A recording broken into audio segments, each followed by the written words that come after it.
Fewer than 50% of black males today entering 9th grade will graduate 4 years later. If you really look closely at places like Washington, Chicago, and Boston, the numbers are somewhere closer to 20%. It's pretty stark. The Washington Jesuit Academy, honestly, is a very, very special place. 99% of our young men have graduated or enrolled in high school. We serve underprivileged kids who all come from diverse backgrounds, but the one thing they have in common is their parents honestly don't make a lot of money. My neighborhood is not the best neighborhood, but it is a good place for me to really truly understand what I have as a privilege. You know, these kids are lacking the support in a lot of areas that range from financial to just the support at home and somebody putting an arm around them, telling them that they care. The weekends are a little sometimes chaotic.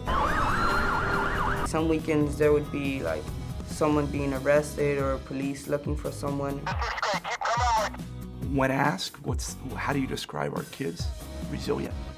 Resilient. They're coming in, they're dealing with high expectations. They've never had this many male role models. They've never had to learn and be accountable for this long of a school day. 12 hours a day, long day, 11 months out of the year, including the summer program. The expectations here are extremely high, and they'll never ever be lowered.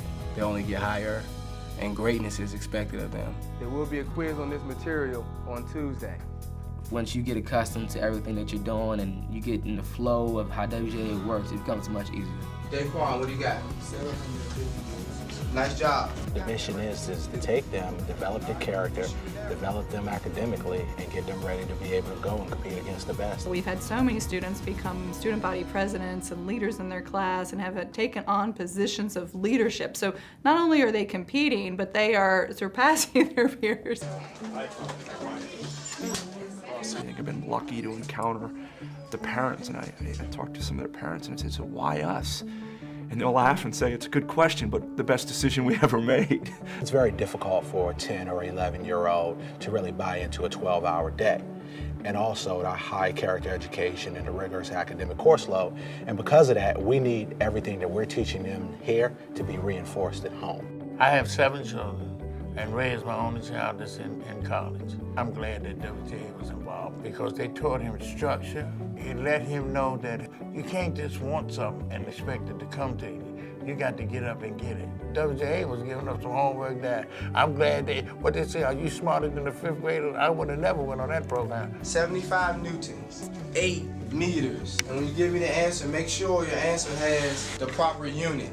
You have the student, you have the parents, and you have the teachers. And ultimately, everyone has to work together and be on the same page if we want that child to be successful. Did you talk to your mother? Seriously, is your brother coming today? Yes, sir. Huh? All right. The thing that makes Washington Jesuit so special is the fact that it is like a family. There were things that they offered us, and tutorials and family counseling. And they give their time with these kids as if they were part of their family. It fits the need of not just the child that you send there, it works for the household. It gave me a better sense of what I should be doing as a father. And it definitely brought us closer together. It actually pushed and encouraged me to finish and get my degree and my education because I had a place where my son was going, long hours every day, but every need was met. Everything that they did, you would not think that a school would be doing this.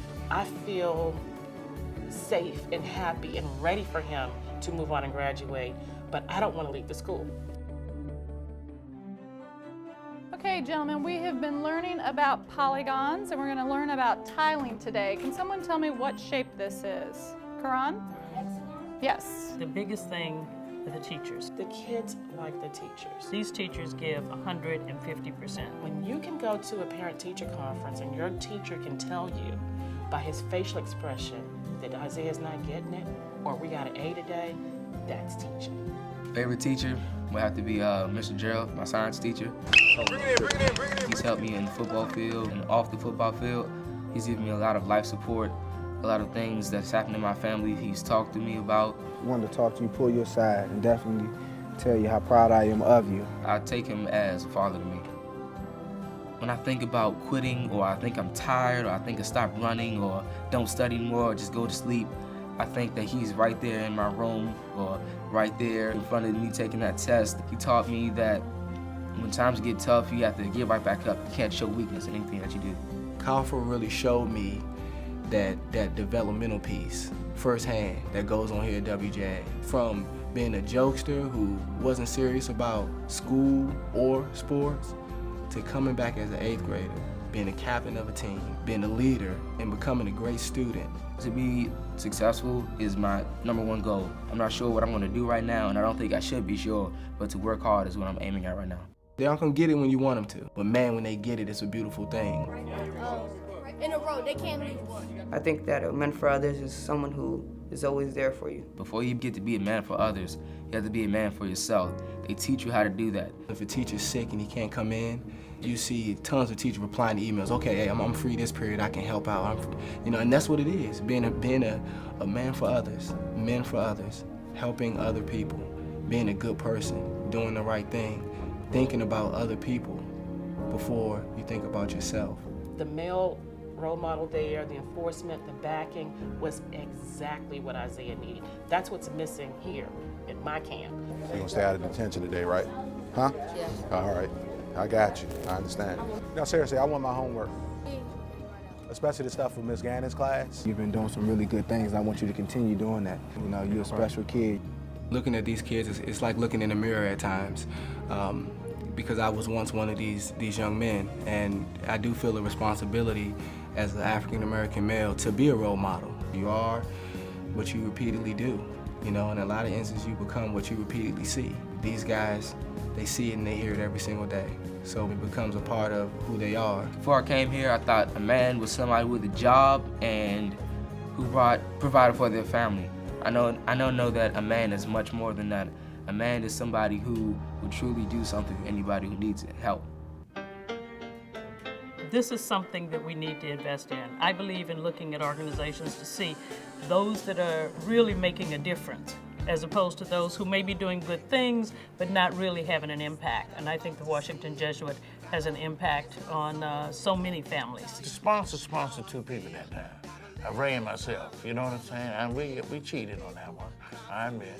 But it was a good thing because when he walked across the stage, I could see how I had grown, how it impacted me in a way where I could impact him from a parent point of view. It's an opportunity for you to truly, truly make a difference in people's lives. You're putting your stamp on a better future. To my sponsors, I would like to say thank you. Thank you, sponsor. Thank you for the love and care that you've given me. Thank you, thank you, thank you, thank you, thank you, thank you, thank you. Thank you for all the support that you've put into me. And thank you.